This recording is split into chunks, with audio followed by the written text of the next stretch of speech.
Assalamualaikum warahmatullahi ta'ala wabarakatuh. Alhamdulillahilladzi arsala rasulahu bil huda wa dinil haqq liyudhhirahu ala dini kullihi walau karihal musyrikun. Asyhadu an la ilaha illallah wahdahu la syarika lah wa asyhadu anna Muhammadan abduhu wa rasuluh. Allahumma salli wa sallim wa barik ala Muhammad wa ala alihi wa ashabihi wa man da'a bi da'watihi wa istanna bi sunnati ila yaumiddin, amma ba'd. Fa qala ta'ala qala rabbi shrah li sadri wa yassir li amri wa hlul 'uqdatam min lisani yafqahu qawli. Qalu subhanaka la ilma lana illa ma 'allamtana innaka antal alimul hakim wa la haula wa la quwwata illa billahil aliyyil azim. Muslimin dan muslimat, hadirat yang dirahmati Allah, malam ini malam 1 Muharram, bermula awal tahun hijrah Nabi sallallahu alaihi wasallam yang baru, berdasarkan ijtihad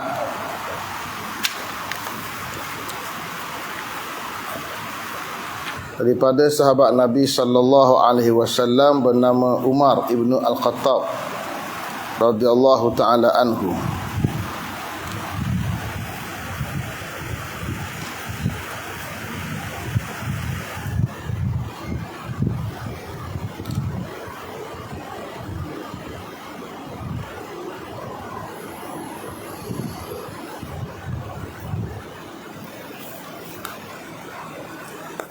Ia kembali pada satu kisah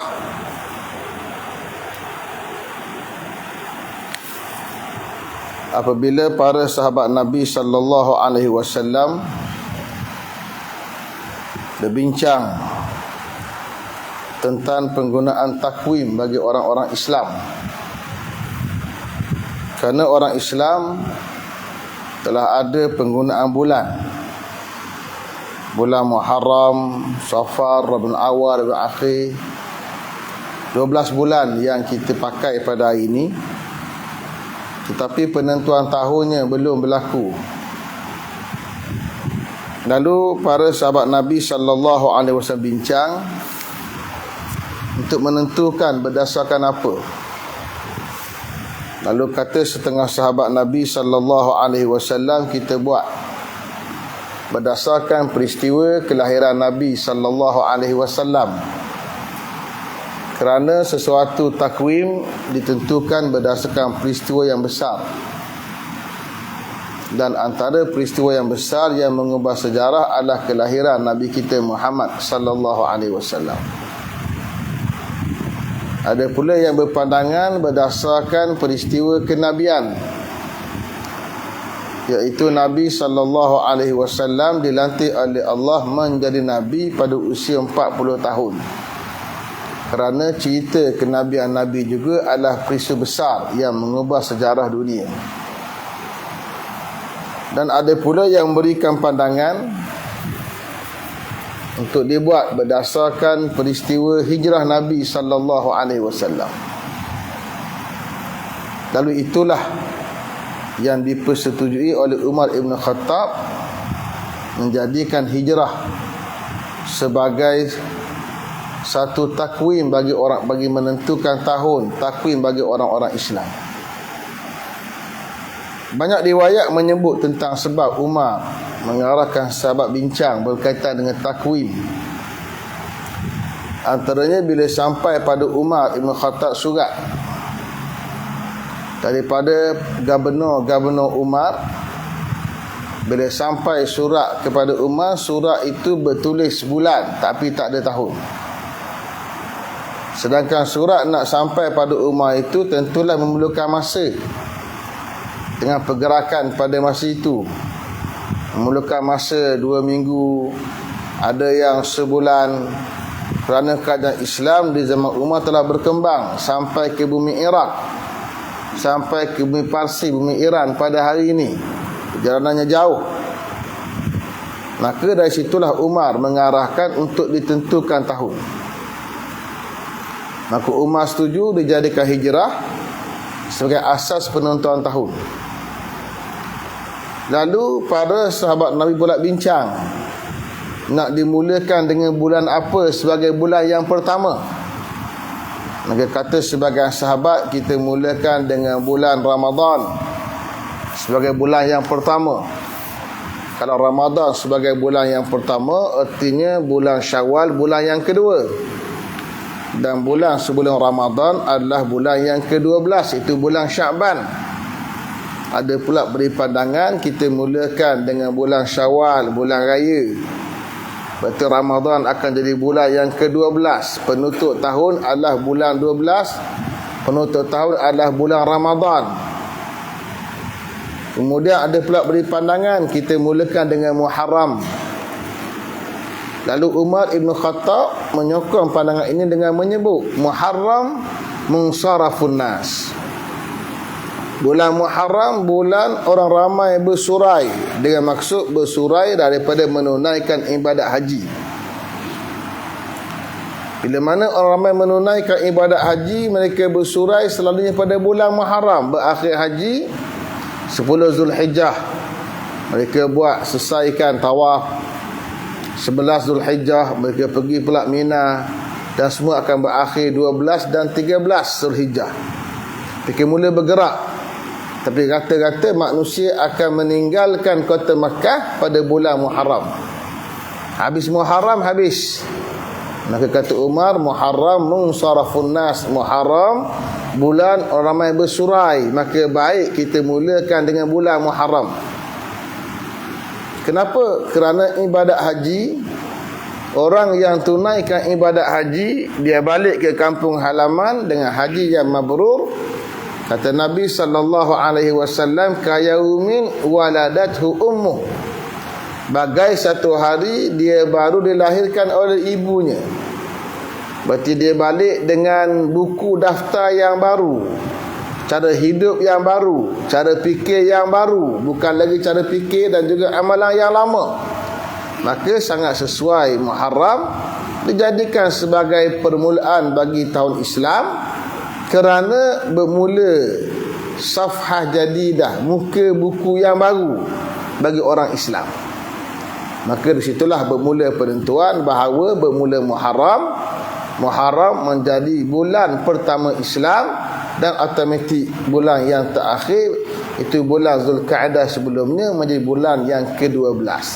Bila penentuannya? Di zaman Umar.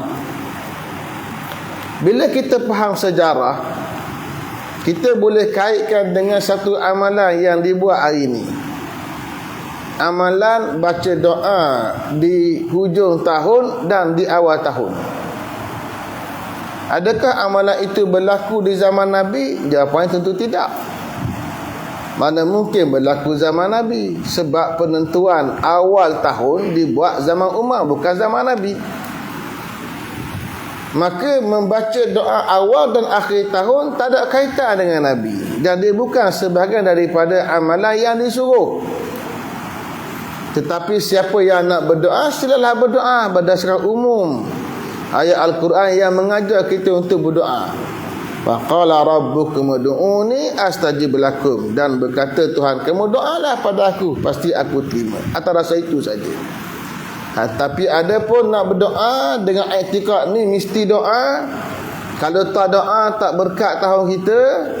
Kalau tak doa ketika penutup bulan Zulhijjah, penutup tahun Hijrah, kemudian tak doa pula di awal tahun, maka nanti akan berlaku sekian.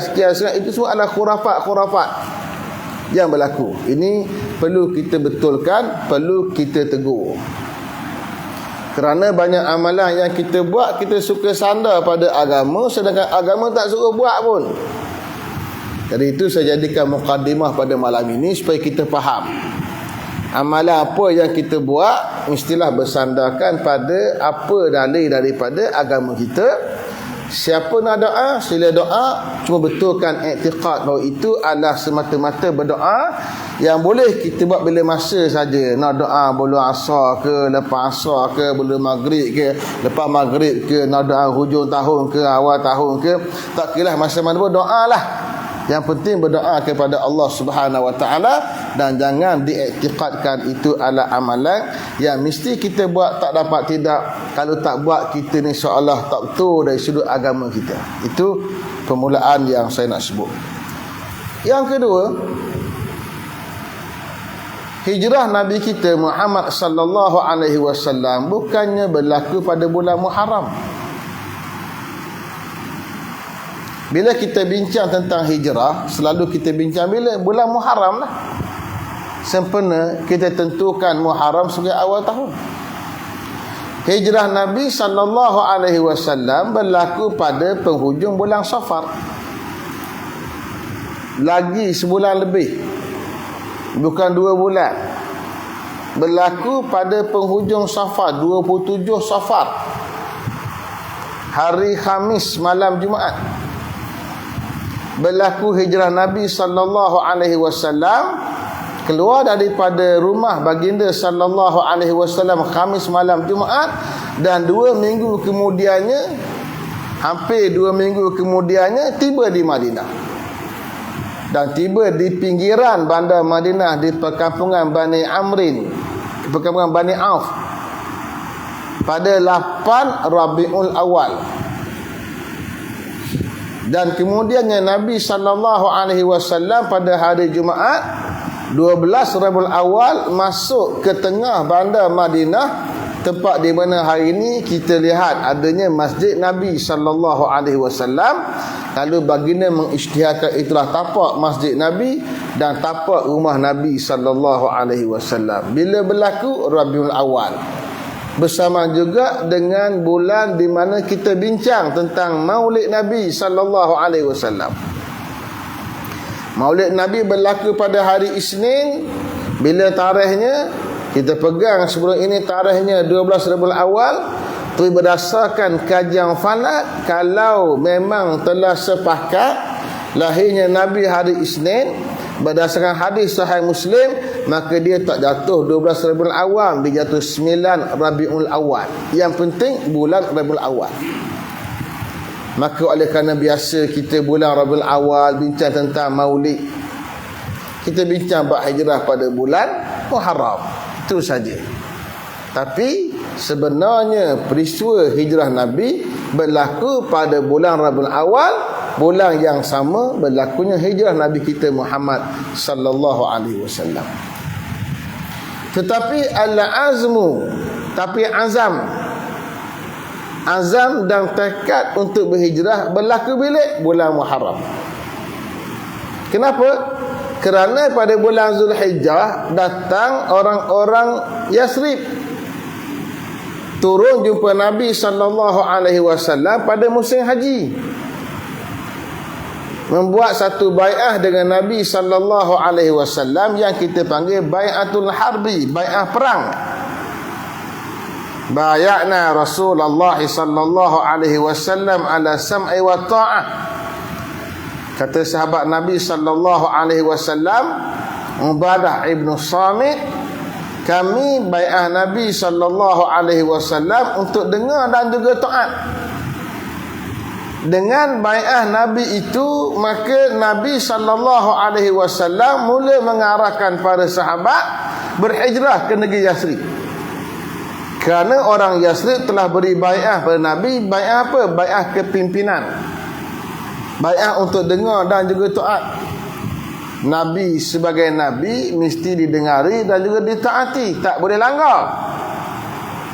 Kalau begitu, kenapa ada bai'ah? Bai'ah kepimpinan. Nabi sebagai ketua bagi umat Islam, ketua bagi negara umat Islam, dibuat bai'ah lebih awal. Maka dengan bai'ah itulah, maka diarahkan para sahabat Nabi mula berhijrah seorang secara diam-diam. Hinggalah bila orang Quraisy melihat orang Islam makin susuk, seorang tak ada, akhirnya mereka bincang. Ke mana pergi orang Islam? Maka hilang seorang-seorang. Maka mereka mesyuarat, dan keputusan mesyuarat nak bunuh Muhammad sallallahu alaihi wasallam. Mesyuarat pada pagi Khamis waktu duha. Allah maklum kat Nabi sallallahu alaihi wasallam arahan untuk hijrah pada malamnya. Maka berlakulah hijrah Nabi pada bulan Rabiul Awal. Selepas tekad Nabi untuk hijrah berlaku pada bulan Muharram, dan hijrah sahabat berlaku pada bulan Muharram. Itu yang kita katakan bahawa azam dan tekad untuk hijrah berlaku pada bulan Muharram atau berlaku pada penghujung pada bulan Zulhijjah. Dua. Yang ketiga, bila mana berlaku peristiwa hijrah, Allah Subhanahu wa taala sebut dalam satu surah, surah Al-Hasyr,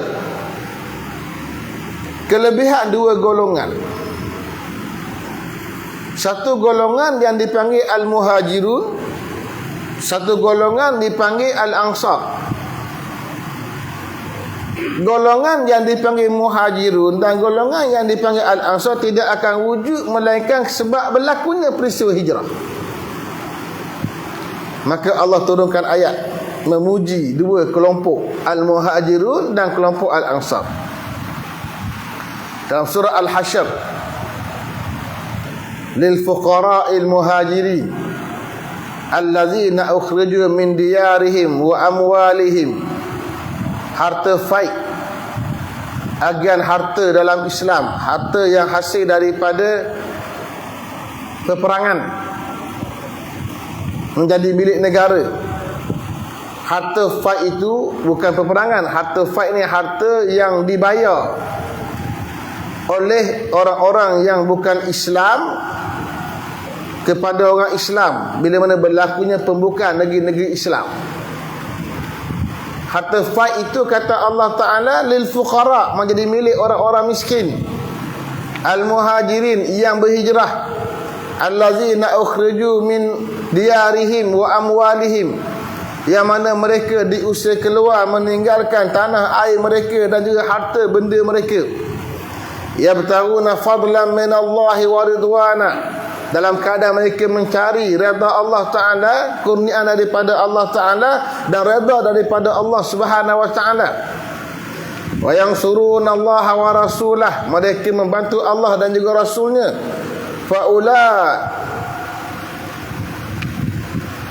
Faulaika humus sadiqun, mereka lah orang-orang yang benar. Ayat ni puji orang-orang Muhajirun, orang-orang yang benar pada imannya.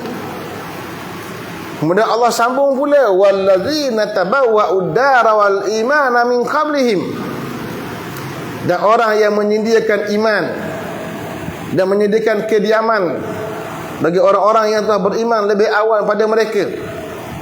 Yuhibbuna man hajara ilaihim, mereka sayang pada orang-orang yang berhijrah ke negeri mereka. Wala yajiduna fi sudurihim hajatan mimma utu, dan mereka tidak merasai mendapati apa-apa hajat dalam hati mereka daripada apa yang mereka berikan kepada orang-orang Muhajirin. Itu pujian Allah Ta'ala.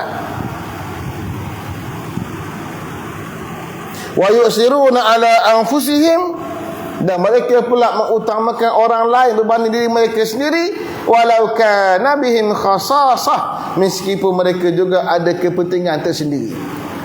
Wa man yuqashuha nafsihi fa ulaika humul muflihun, barang siapa yang terpelihara daripada sifat kikir, sifat kedekut dalam dirinya, maka merekalah orang-orang yang beroleh al-falah. Allah puji orang Muhajirun dengan gelaran sebagai al-muflihun. Maka ayat inilah yang dibaca oleh Abu Bakar As-Siddiq bila mana wafatnya Nabi kita Muhammad sallallahu alaihi wasallam. Masa-masa bincang nak lantik siapa ketua nak ganti Nabi sallallahu alaihi wasallam, Orang Muhajirun bagi cadangan nama, orang Ansar bagi cadangan nama, hingga ada pula yang kata minna amirun wa minkum amirun. Kita latih suku-sukulah asing-asing. Mu latih puakmu seorang ketua, aku latih puak aku seorang ketua, kita pecah dua. Biar jemaah ni satu puak, jemaah ni satu puak, masih ada ketua masing-masing, biar pecah belaka. Lalu Abu Bakar As-Siddiq baca ayat ni. Dia kata Allah puji orang Muhajirun dengan gelaran As-Sadiqun. Allah puji orang Muhajirin dengan gelaran Al-Muflihun. Berarti semua Allah puji belaka. Dan kemudian akhirnya terlantilah Abu Bakar As-Siddiq menjadi khalifah pengganti pada Rasulullah sallallahu alaihi wasallam.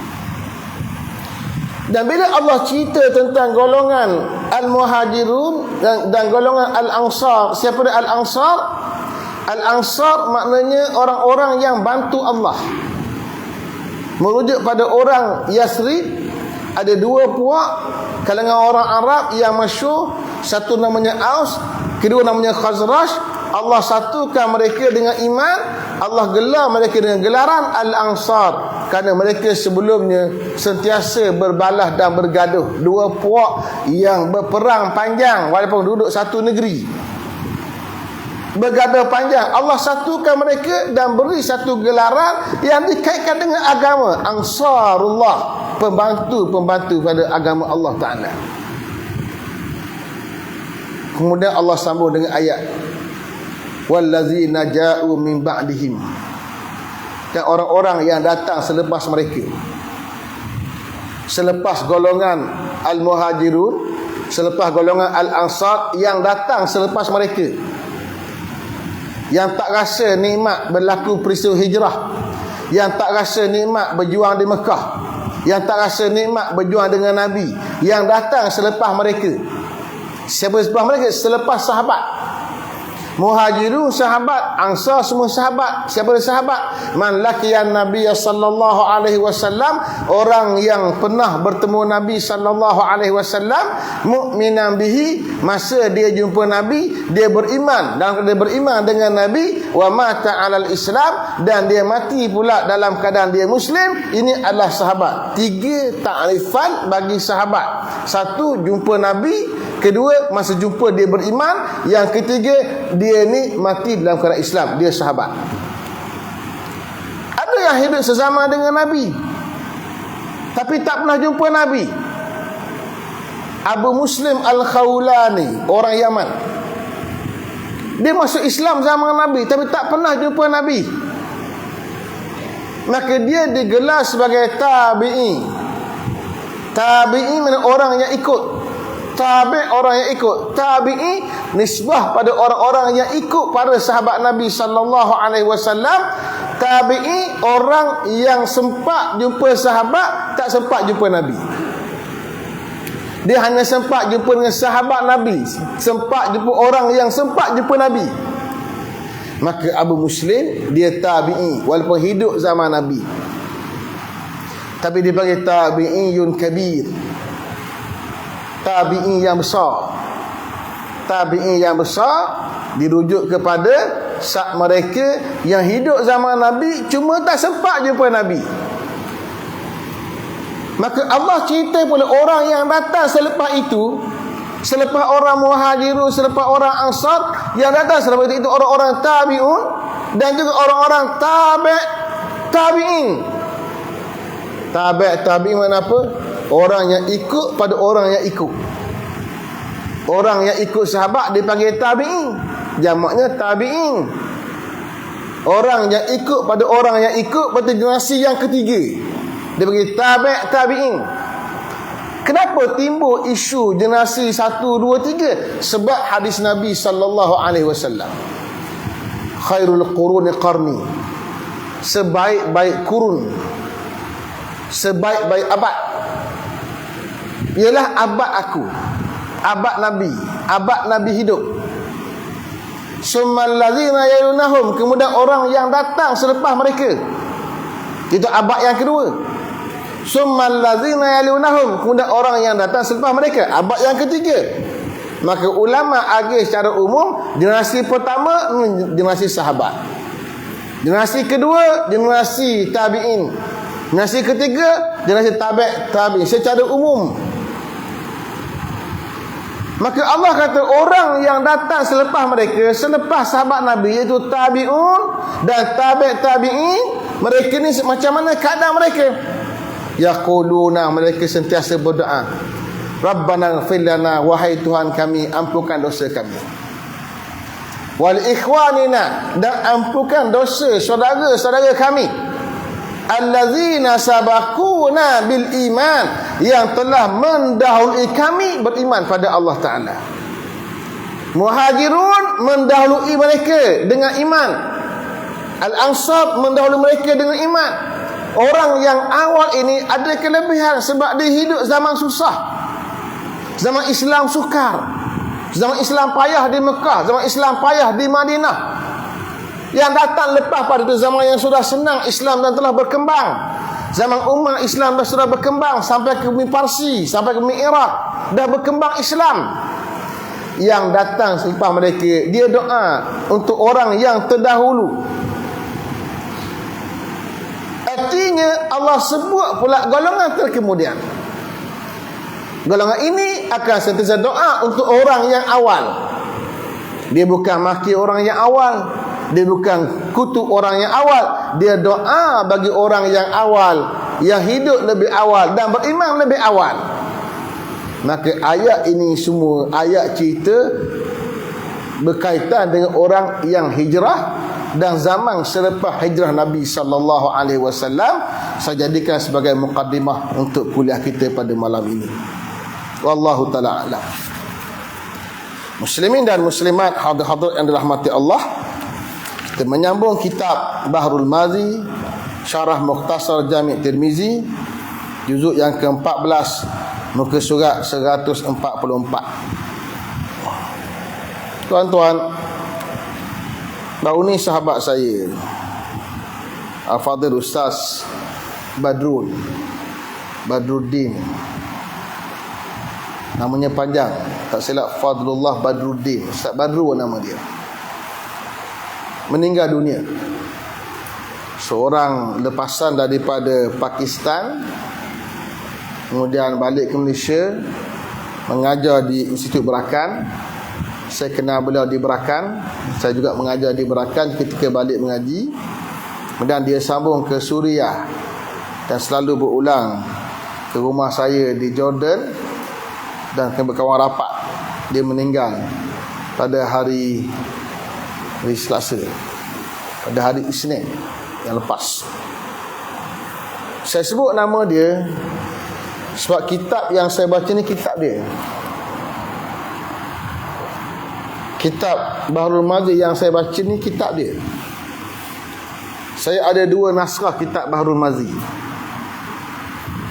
Satu hari dua-dua naskah ni tertinggal di Kuala Lumpur belaka. Maka saya pergi pinjam dengan dia kitab ni. Selepas saya pinjam kitab ni dengan saya, sampai sekarang saya kata, Syekh, kitab entah dengan lah. Tak apa, kita buat mengajar lah. Setiap kali mengajar, kitab ni saya pegang. Walaupun ada naskah saya punya, saya pakai dia punya. Mudah-mudahan dia boleh pahala yang banyak, sebab saya manfaatkan kitab dia yang dia punya untuk saya baca setiap kali pengajian kita di sini. Allahu yarhamah. Dia tinggal, berakhir riwayatnya tinggal di Kampung Kesung. Baik, qala al-musannifu rahimahullah, berkata pengarang, mudah-mudahan Allah telah merahmatinya, bab ma jaa fil wasiyyati bisulus, bab yang datang ia pada menyatakan berwasiat dengan sepertiga harta. Minggu lepas saya dah baca sikit tajuk ni, cuma saya hurai tentang kisah sahabat Nabi namanya Sa'ad bin Abi Waqqas, yang hadisnya kita akan baca panjang malam ni. Dan yang terakhir saya bincang tentang Sa'ad bin Abi Waqqas, saya cerita tentang dia sebagai sahabat yang Allah Ta'ala bagi kelebihan mustajabud da'wah, doanya diterima oleh Allah Subhanahu Wa Ta'ala. Malam ni kita baca hadis. Ketahuilah kiranya, wahai saudaraku, Wasiat itu ialah pesanan seorang, seperti katanya pada seorang lain, ambil olehmu daripada hartaku, kemudian daripada matiku RM500, masalan, buatkan masjid atau buatkan sedekah wakaf, orang mengaji atau lainnya daripada sebarang ibadat yang berfaedah bagiku, maka pesanan itu diluluskan dia. Kemudian daripada telah habis selesai hutangnya dan diambil daripada hartanya menurut tilik, adakah wasnya itu lebih daripada sepertiga hartanya. Seorang yang dia boleh mati, dia buat wasiat. Wasiat ni apa dia? Bahasa Melayu kita pesanan. Dalam Al-Quran Allah guna perkataan pesanan nak menggambarkan nasihat yang besar. Bila Allah cerita bab pusaka, Allah guna perkataan pesanan. Yusikumullahu fi auladikum. Allah bagi pesan, Allah bagi wasiat tentang anak-anak kamu. Lizzakari mislu hauzil unsayain. Bagi yang laki-laki dapat 2 bahagian yang perempuan, berbanding yang perempuan. Dalam banyak ayat bila Allah bercerita tentang kisah para nabi pun Allah guna perkataan wasiat, ausa. Maka wasiat ini nasihat yang besar. Oleh kerana perkara harta melibatkan benda besar, maka ibarat hadis dan ibarat ayat Quran menggunakan istilah wasiat. Min ba'di wasiyatin tusuna biha audain. Kita bak pusaka ni semua selesai bila? Min ba'di wasiyah, selepas selesai masalah wasiat, selesai masalah pusaka. Dan wasiat mesti kita laksanakan. Wasiat berkaitan dengan ibadat, seperti mana ibadat korban. Orang yang mati tidak boleh kita buat korban bagi dia, melainkan bila dia buat wasiat. Dia kata kalau ayah mati, tolong buat korban bagi pihak ayah. Maka dengan wasiat dia kena laksanakan, ambil harta dia dan buat korban. Sebab itulah ulama bincang, kalau buat korban untuk orang mati macam mana? Dia tak wasiat? Jawapannya tak boleh. Ikut mazhab kita Syafi'i tak boleh. Tapi ulama mazhab kita bagi jalan keluar, iaitu kita buat korban atas nama kita, kemudian kita hadiahkan pahala pada arwah ayah dan ibu kita.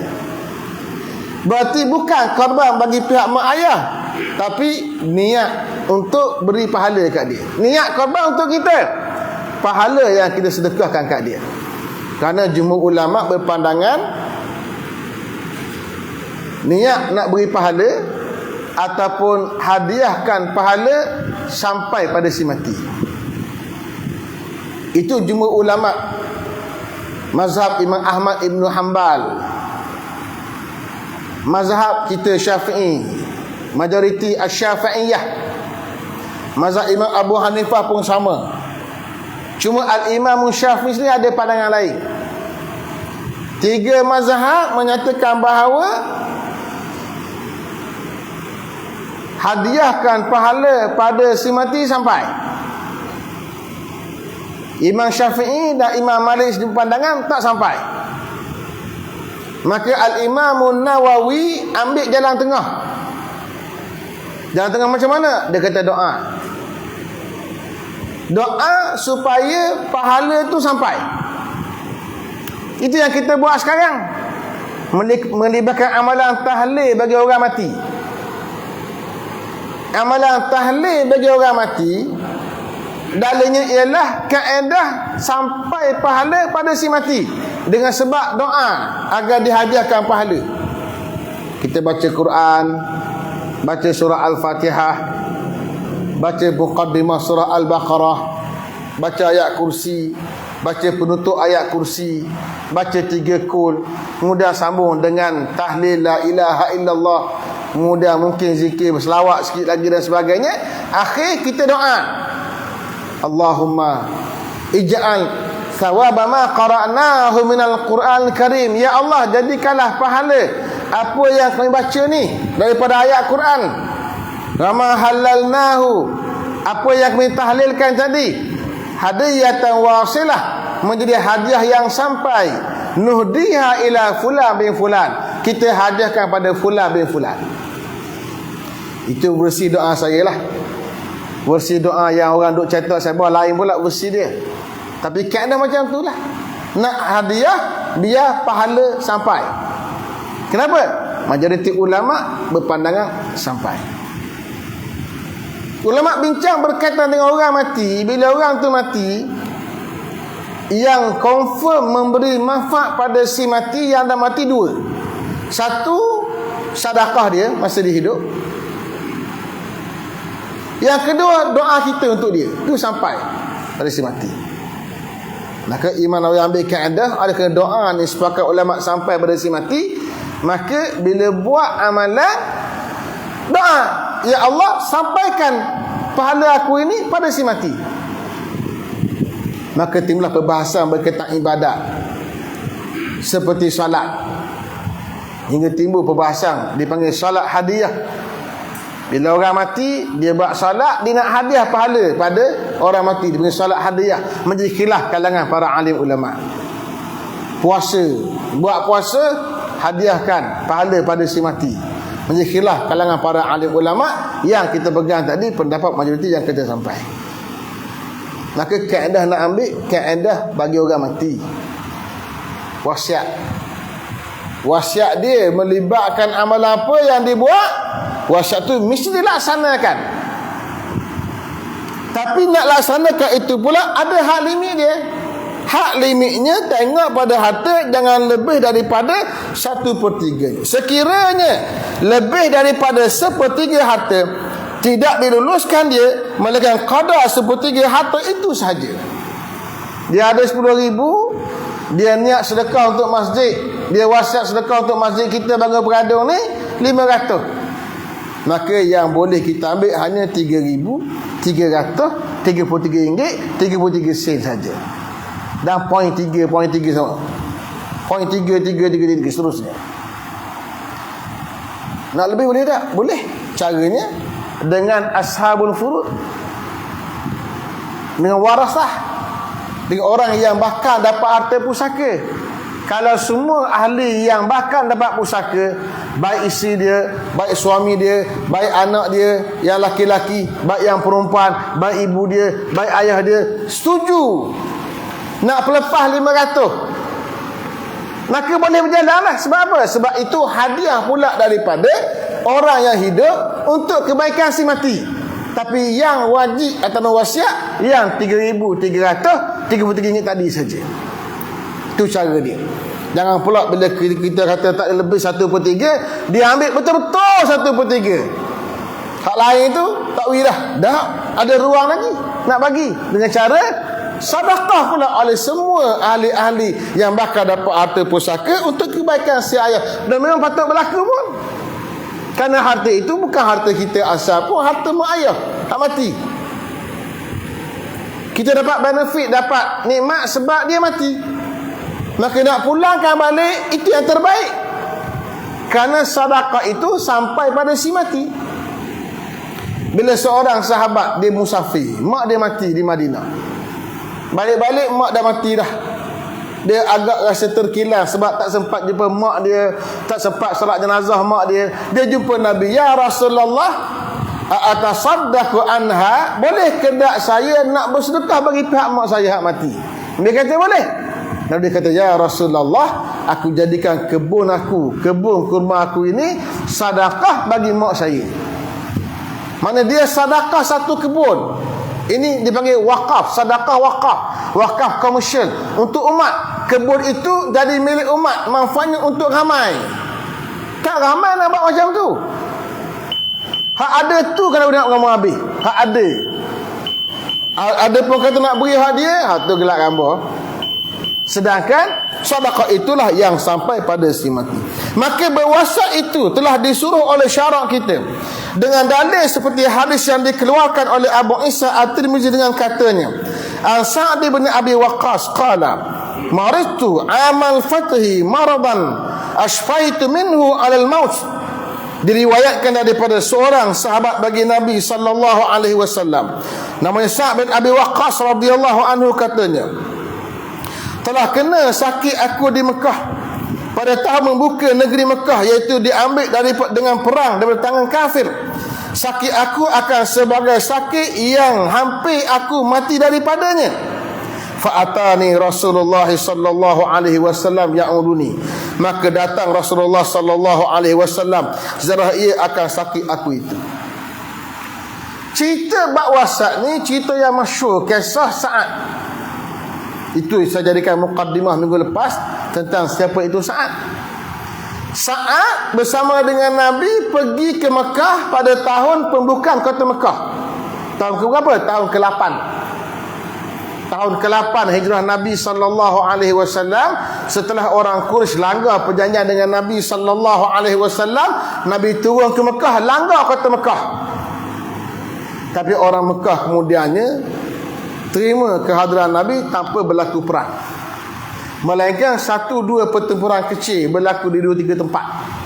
Umumnya orang Mekah menerima masuk. Bila masuk kota Mekah saja, orang yang Islam pada zaman pembukaan kota Mekah ini ada kelebihan dia. Diambil sebagai kategori yang ketiga selepas orang Muhajirun, orang Ansar. Kita petik dari kisah Umar. Bila berlaku Ta'un Amwas di bumi Syam, 1 tahun yang merebak di bumi Syam. Syam ni apa dia? Suria, Jordan, Lebanon, Palestin, semua dipanggil Syam. Bila berlaku tahun, tentera Islam dah sampai nak serang kawasan yang dikuasai oleh orang-orang Rom. Tapi berlaku tahun, ramai yang mati. Maka bila Umar pula sampai, maka bincang, macam mana nak masuk ke tidak di kawasan yang berlaku tahun. Maka Umar tanya, siapa yang dengar daripada Nabi apa-apa kata Nabi berkaitan isu ini? Umar tanya lebih dahulu kalangan Muhajiri, orang yang awal dengan Nabi. Tanya, siapa dia yang ada hadis Nabi? Semua kata tak ada, tak dengar Nabi kata apa-apa. Maka masing-masing beri pandangan ijtihad. Hak ni kata patut masuk, ni kata jangan masuk. Umar panggil pula lepas pada itu kalangan Al-Ansar. Siapa kalangan Ansar yang dengar Nabi cakap apa-apa berkaitan isu kita ni? Kata mereka, tak ada, kami tak dengar apa-apa. Maka masing-masing berijtihad. Ada kata masuklah Umar, ada kata tak masuk. Umar tak puas hati, dia panggil pula orang yang masuk Islam zaman pembukaan kota Mekah, menunjukkan bahawa orang yang Islam zaman pembukaan kota Mekah ada kelebihan dia sendiri. Umar tanya pula, siapa kalangan kamu yang masuk Islam zaman pembukaan kota Mekah ni yang dengar Nabi cakap apa-apa? Pun sama juga, tak ada dengar apa-apa. Masing-masing berijtihad. Maka Umar pun ijtihad. Lepas dengar pendapat 3 golongan tadi, ijtihad Umar jangan masuk. Di kala Umar berijtihad itulah datang seorang sahabat Nabi sallallahu alaihi wasallam yang baru selesai ke Baitul Khala, selesai qada hajat. Dia kata, aku dengar Nabi cakap berkaitan dengan ta'un. Bila kamu sampai ke tempat berlaku ta'un, maka fala tadkhuluha, jangan masuk. Kalau kamu sampai ta'un dah berlaku tempat, kamu jangan masuk. Bila berlaku ta'un wa antum biha, kamu duduk dalam dah, jangan keluar.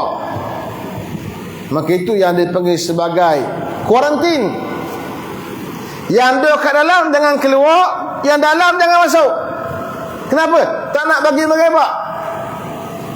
Iaitu cerita bagaimana Umar ambil dengar pandangan orang-orang yang masuk Islam ketika pembukaan kota Mekah. Ada kelebihan dia. Dan masa itulah Nabi beri ucapan, la hijrata ba'dal fathi, tak ada lagi hijrah selepas pembukaan kota Mekah, walakin jihadun wa niyyah, yang ada hanya jihad dan juga niat untuk berjihad atau niat untuk berhijrah. 2 pandangan ulama yang tafsir perkara ini.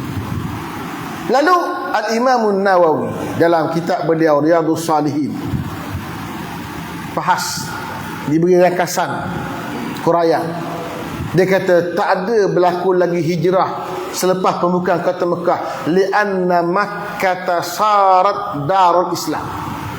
Sebab Makkah dah jadi negeri Islam. Dulu orang Islam hijrah tinggal kota Mekah, pergi Madinah. Sebab Makkah ni negeri tak Islam, negeri kufur. Madinah negeri Islam. Semua kena hijrah belaka ke negeri Islam, orang ke negeri Madinah. Bila Mekah dah jadi Islam pula, dah terima Islam pula, terima kuasa Islam pula, berarti Mekah dah jadi negeri Islam. Maka bila dah jadi negeri Islam, untuk apa lagi hijrah? Maka dia berkata, lah, hijrah tak ada lagi hijrah. Ya ada jihad. Jihad nak pertahan Mekah, jihad nak pertahan Madinah. Wa niat dan niat. Niat apa? Iman, niat nak berjihad atau niat nak hijrah, kalau perlu lagi hijrah pada masa akan datang. Ketika pembukaan kota Mekah ni lah antara yang hadir ialah Sa'd bin Abi Waqqas. Bila dia hadir, dia sakit. Masa tu dia masih lagi muda. Umur iman hujung 20-an atau awal 30-an. Ulama khilaf tentang tarikh lahir dia. Adakah lahir 23 tahun sebelum hijrah ataupun 27 tahun sebelum hijrah.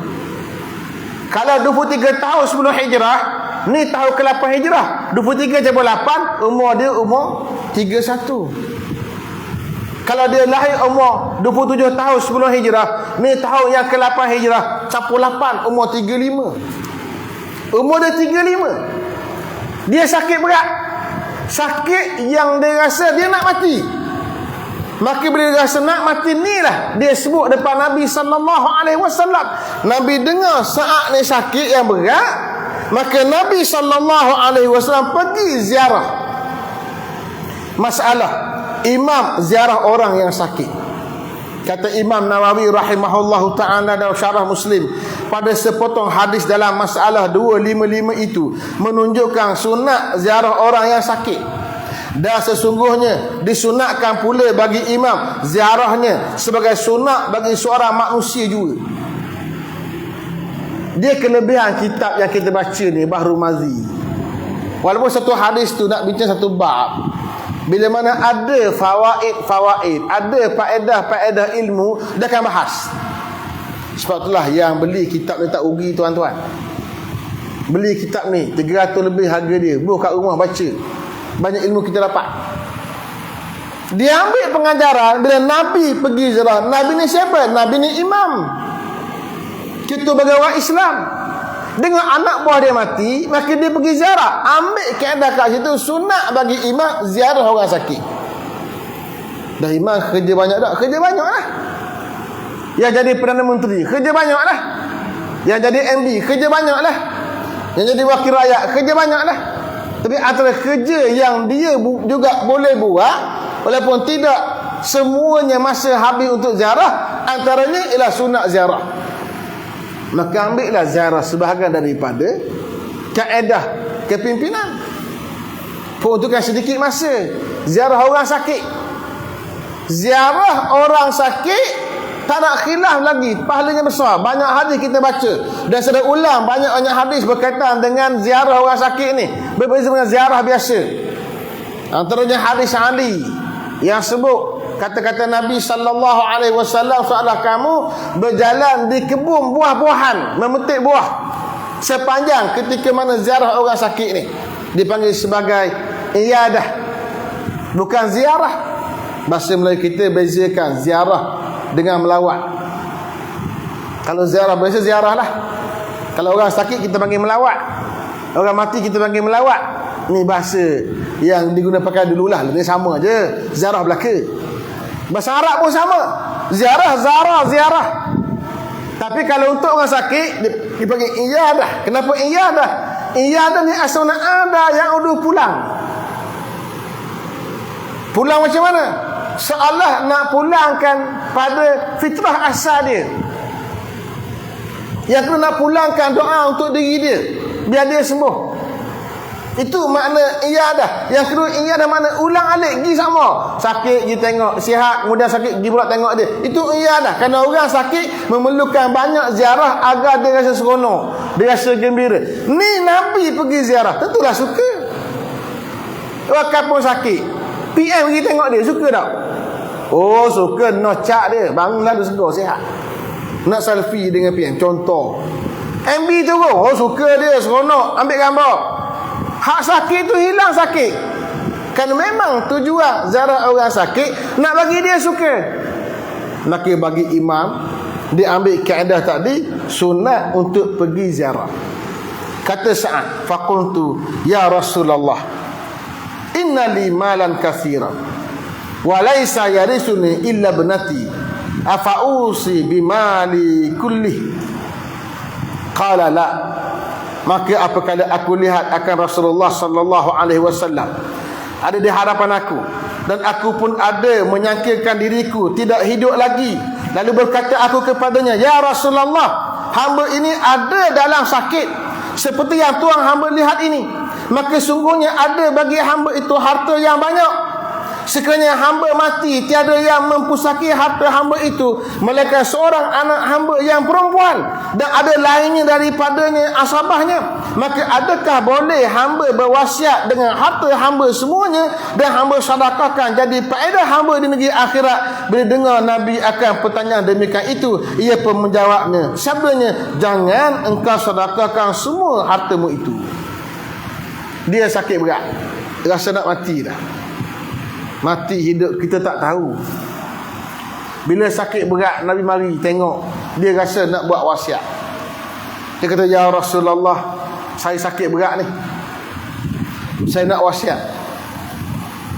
Yang akan dapat warisi harta saya seorang anak perempuan. Harta saya banyak. Memang Sa'ad antara sahabat Nabi yang berharta banyak. Keluarga dia kat Mekah, keluarga berharta sebelum dia hijrah. Dia pun orang berharta, orang berniaga. Ketika mana mati Sa'ad bin Abi Waqqas, mati bila? Tahun ke-55 Hijrah. Ni rasa nak mati dah, tak mati lagi. Tak ada mati. Dia rasa nak mati, dia tak mati. Dia mati tahun 55 Hijrah. Peristiwa ni berlaku tahun ke-8 Hijrah. Tahun ke-8 dengan tahun ke-55 no, 47 tahun. Masa dia mati, dia meninggalkan harta 250,000 dirham. Kalau kita ambil nelayan pada hari ini, kali dengan 20, satu dirham RM20, maknanya 5 juta. 5 juta zaman tu. Tu masa dia mati, tahun ke-55. Hak sekarang ni pun dia kaya dah, harta dia banyak. Tapi yang akan dapat ada seorang je anak perempuan seorang. Tapi kemudian Allah bagi dia anak ramai, dapat 10 orang anak laki-laki pula. Ni masa rasa nak mati ni, masa tu anak seorang, anak perempuan seorang, umur 30-an. Boleh ke tak saya, ya Rasulullah, sebab anak perempuan seorang saja, harta saya pula banyak, saya nak sedekah semua harta saya, sedekah belaka sebelum mati. Memanglah manusia bila rasa nak mati, nak sedekah. Kerana Allah Ta'ala sebut dalam Quran, perkara yang manusia akan sesal ketika datang malaikat nak ambil nyawa ialah sedekah. Hingga Allah sebut, laula akhartani, seorang yang mati dia akan minta, laula akhartani, alangkah baik kalau kau tangguh umur aku. Untuk apa? Fa as-sadaqah, lalu aku pergi sedekah, wa akunanna minas sadiqin. Aku jadi orang yang sadiq, orang yang baik. Fa akunanna minas salihin, kasadiqin.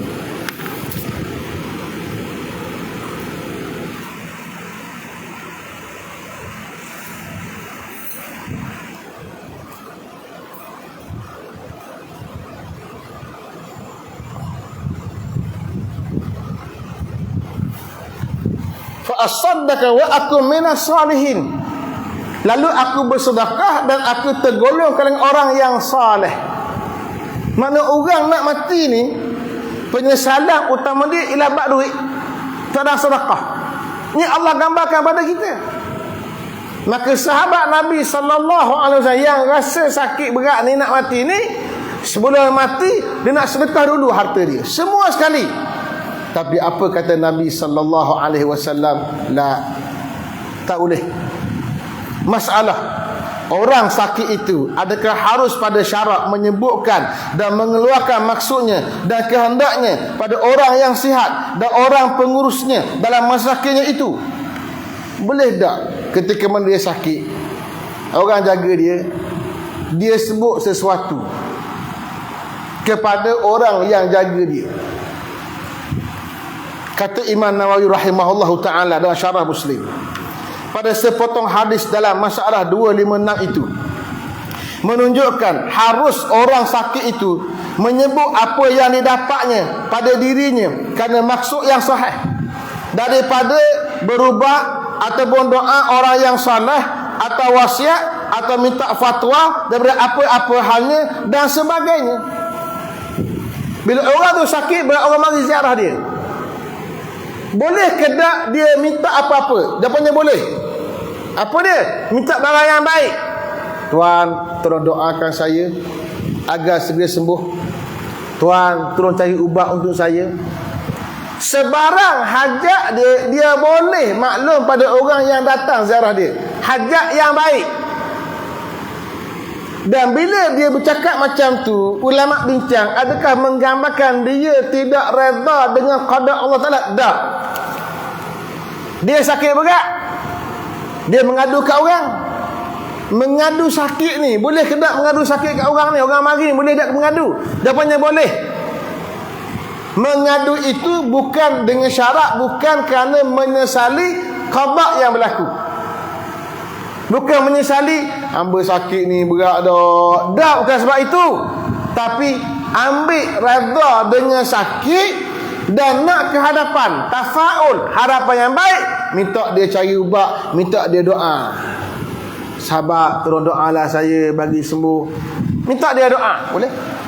Sebab itulah orang yang datang kepada orang sakit, sunat dia berdoa. Letak tangan tempat orang sakit, dibacakan apa-apa doa yang datang dari Nabi sallallahu alaihi wasallam yang dibaca pada orang sakit. Sunat.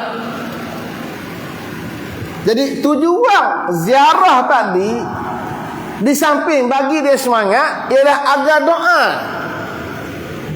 Doa tu yang membaikkan diri dia. Doa kesembuhan. Bukan mari saja, mari doa, bukan mari dengar minum kopi habis 3-4 gelas. Ni lepas sejak kopi habis, tunggu lagi. Sejak pula teh, tunggu lagi. Berjak-jak habis, tak balik-balik. Bukan itu tujuan dia. Tujuannya ialah nak doa bagi orang yang sakit tadi. Maka sahabat Nabi ni, dia tanya Nabi tu betul fatwa. Boleh tak saya nak bersedekah? Itu minta fatwa. Maka kata ulama, boleh minta fatwa. Apa sahaja maksud yang sahih, maksud yang betul, yang tak bertanggung syarak, boleh disebut oleh orang yang sakit pada orang yang segar dikala berlaku lawatan oleh orang-orang yang sihat. Tetapi jikalau disebut itu kerana menyesal, kerana menyebal-nyebalkan dan marah dan lainnya, maka iaitu menjadikan cacat dan celah pada pahala sakit itu, maka jadi makruh memperbuat yang demikian itu. Kalau dia bercakap dalam bentuk macam menyesali, tak boleh. Kenapa timbul bahasan ini? Kerana hadis berkaitan dengan sabar. Alladzina idza asabatuhum musibah. Ayat Quran berkaitan dengan orang yang kena musibah. Alladzina idza asabatuhum musibah qalu inna lillahi wa inna ilaihi raji'un. Orang yang bila dia kena musibah, dia akan sebut inna lillah, kita milik Allah dan kita pasti balik pada Allah. Tu ayat Quran. Allah sambung, ulaika alaihim salawatun min rabbihim wa rahmah. Ini orang-orang yang sentiasa berada atas diri mereka salawat, doa keampunan dan rahmat dari Tuhan.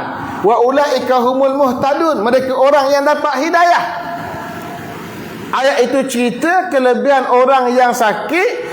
Orang yang kena musibah atau kena sakit, bila kena sakit dia sebut innalillah. Satu ayat. Hadis Nabi pula, hadis riwayat Imam Tirmizi Dan ada riwayat Imam Muslim pun ada. Kata Nabi, mana-mana orang yang kena cucuk duri, ma yusibul mu'mina syaukatun fama fawqaha, tidak menipu orang-orang yang beriman kena duri atau yang berberat dari duri.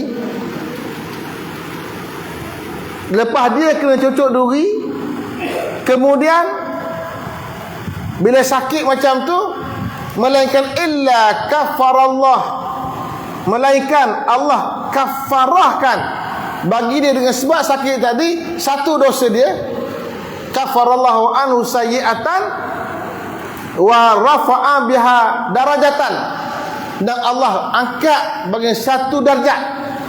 Itu kelebihan orang sakit kena duri. Dengan sebab kena duri tadi, Allah beri pahala satu, Allah hapus satu. Satu hadis. Satu lagi pula ada Nabi sebut, mana-mana orang yang sakit, lepas dia sakit atau kena musibah, dia fastarja'a, dia istirja'.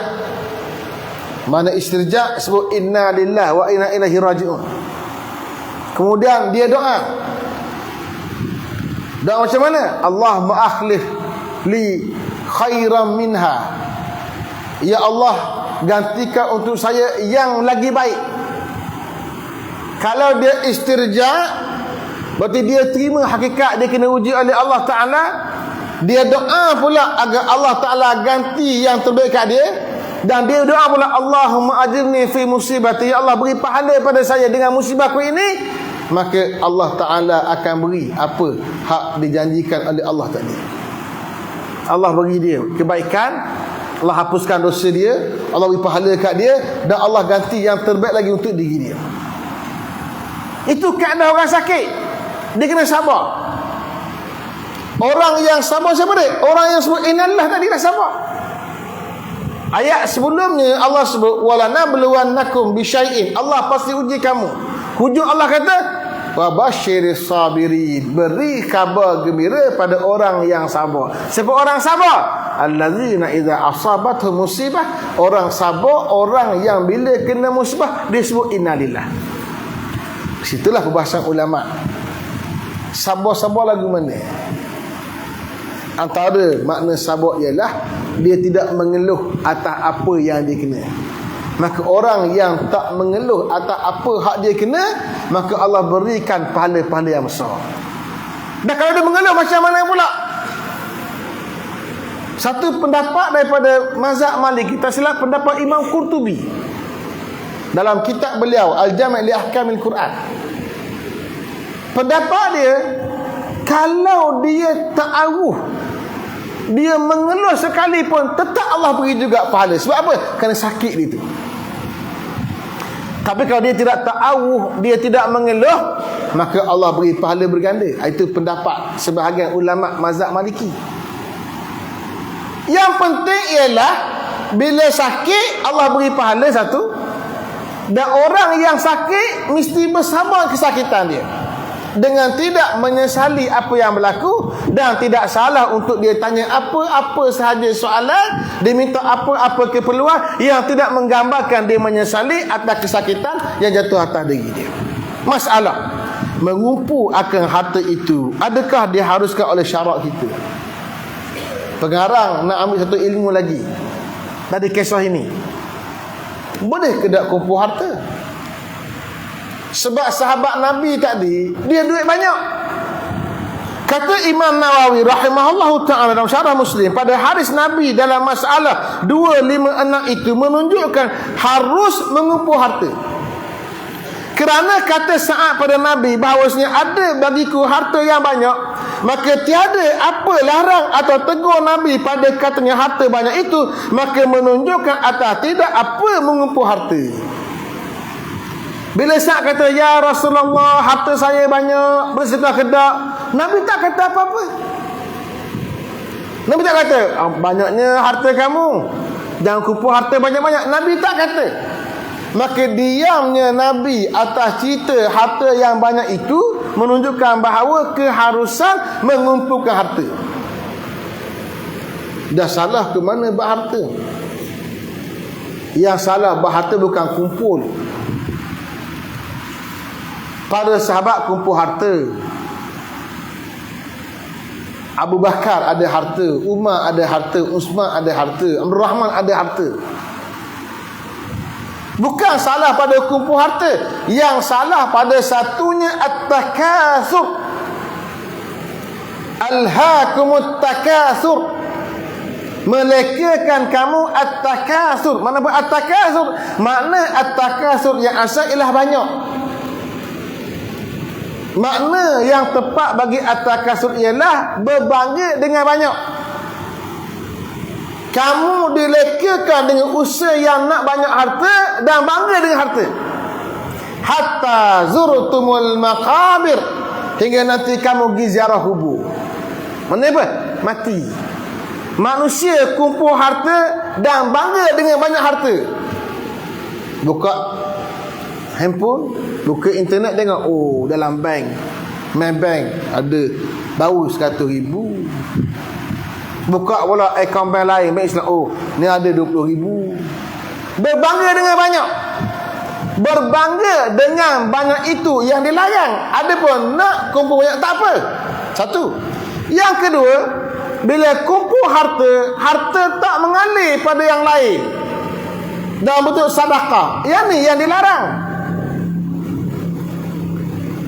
Kisah yang masyhur dalam Quran, Allah cerita kisah Qarun. Kana Qarun min qaum Musa fabagha alaihim wa atainahu minal kunuzi ma inna mafatihahu latanu bil usbah ul quwwah. Kisah Qarun, asal keluarga Musa, Allah bagi dia harta yang sangat banyak. Harta yang banyak itu Allah gambarkan dalam bentuk anak kunci dia, kata Allah, ditanggung oleh orang-orang muda yang gagah. Anak kunci harta dia ditanggung oleh usbah. Usbah ni apa dia? Kata ulama tafsir 80 orang. 80 orang ulil kuwah yang gagah perkasa tanggung anak kunci dia yang nak buka peti harta dia. Kalau anak kunci ditanggung oleh 80 orang yang gagah perkasa, mana besarlah anak kunci dia. Kalau anak kunci dia besar, pintunya besarlah. Kalau pintu besar, rumah harta lagi besarlah. Kita rumah kita kecil, anak kunci. Rumah tak besar. Tak besar tu pun anak kunci besar tu. Ini anak kunci lagi besar. Kalau kita ambil besar. Kalau ambil banyak pula, banyaknya anak kunci hingga ditanggung oleh manusia yang gagah perkasa 80 orang. Kalau banyak anak kunci, banyaklah pintu nak kena buka.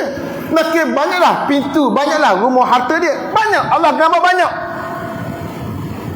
Fa kharaja ala qaumihi fi zinati. Dia keluar bertemu kaum dia dengan hiasan di badan. Bila orang tengok dia, orang pecah dua. Qala allazina yuriduna al-hayata ad-dunya. Berkata orang yang mahukan dunia, ya laitalana mislama utiya Qarun. Alangkah baik kalau kita diberikan macam Qarun dapat tu. Kalau kita boleh kaya macam dia, rumahnya banyak, keretanya banyak, isterinya banyak, duitnya banyak, pakaian dengan mewahnya. Ini kata-kata orang mahu dunia. Adapun berkata orang yang Allah berikan ilmu, wailakum, binasa kamu semua. Sawabullahi khair. Pahala Allah nak bagi lagi baik. Maka cerita Qarun yang ada harta yang banyak Allah bagi, rasa Qarun kerana harta yang banyak dia tak guna untuk masyarakat, guna untuk diri dia saja.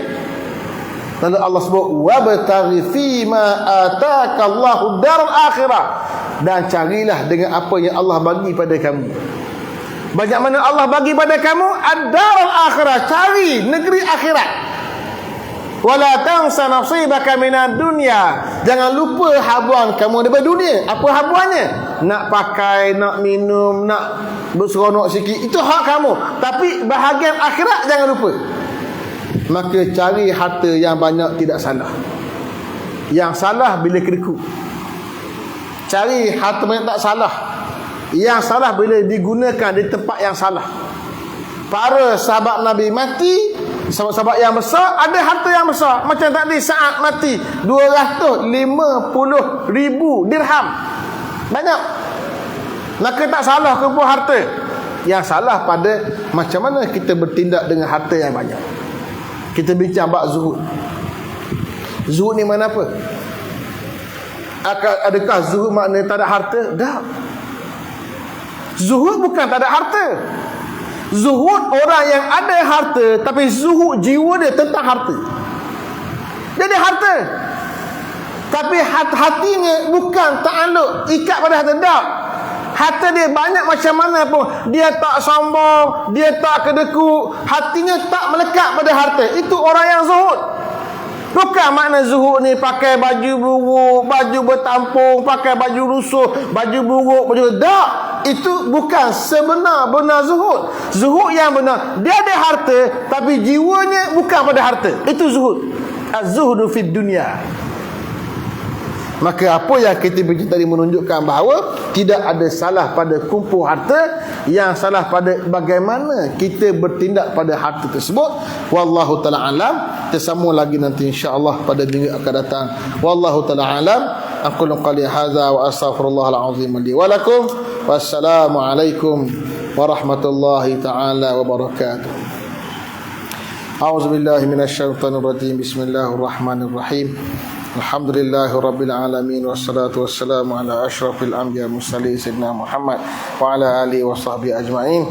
Allahumma aftah alaina futuhal arifin warzuqna fahman nabiyyin bihaqqi imanina bi khatamil anbiya mursalin. Walhamdulillahi rabbil alamin. Taqabbalallahu minkum.